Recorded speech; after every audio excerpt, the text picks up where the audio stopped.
Bienvenue dans cette vidéo consacrée aux composantes d'une méthodologie de développement de systèmes d'information. Nous allons explorer en détail chaque étape du processus de développement du système d'information en incluant des exemples concrets pour illustrer leur importance. Commençons par les étapes de l'analyse. L'analyse est la première phase du développement du système d'information où les besoins et les exigences des utilisateurs sont recueillis et documentés. Première composante, la collecte des besoins. Les analystes identifient les besoins des parties prenantes, comme les exigences fonctionnelles et non fonctionnelles d'un nouveau système. Par exemple, dans le cadre de la création d'un nouveau système de gestion de projet, il est essentiel de recueillir les besoins des gestionnaires de projet, des équipes et des parties prenantes. Deuxième composante, l'analyse des processus existants. Les processus métiers existants sont étudiés pour identifier les inefficacités ou les opportunités d'amélioration. Par exemple, dans une entreprise de vente en ligne, l'analyse des processus révélerait comment les commandes sont traitées et expédiées. Troisième composante, la modélisation des données. La création de diagrammes de modèles de données aide à représenter les entités, les attributs et les relations des données du système d'information. Par exemple, un diagramme entité-relation peut être utilisé pour modéliser la structure d'une base de données clients. Passons maintenant aux étapes de conception. Après l'analyse, la conception consiste à créer des plans détaillés pour le système. Quatrième composante, la conception architecturale. Il s'agit de décider de l'architecture générale du système, y compris la façon dont les composants interagissent. Par exemple, décider si le système d'information sera basé sur une architecture client-serveur ou cloud. Cinquième composante, la conception de l'interface utilisateur.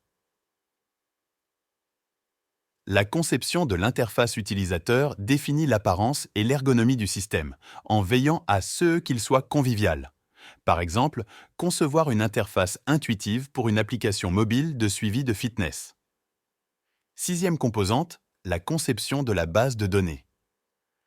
Les détails de la structure de la base de données sont spécifiés, y compris les tables, les champs et les relations.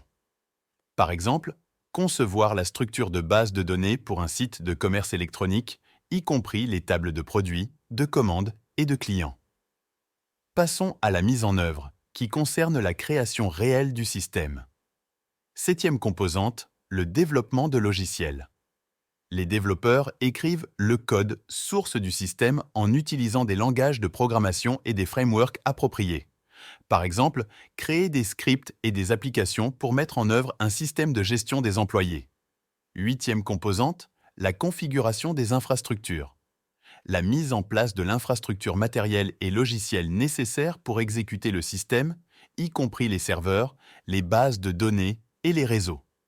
Par exemple, configurer des serveurs web pour héberger un site web. Enfin, après la mise en œuvre, la maintenance continue du système d'information est essentielle. Les composantes de cette phase comprennent: neuvième composante, la gestion des mises à jour. Il s'agit d'appliquer des correctifs de sécurité, des mises à jour logicielles et des améliorations fonctionnelles pour maintenir la pertinence et la sécurité du système. Dixième composante, le support utilisateur. Fournir un support technique et une assistance aux utilisateurs pour résoudre les problèmes et répondre aux questions. Onzième composante, la surveillance des performances.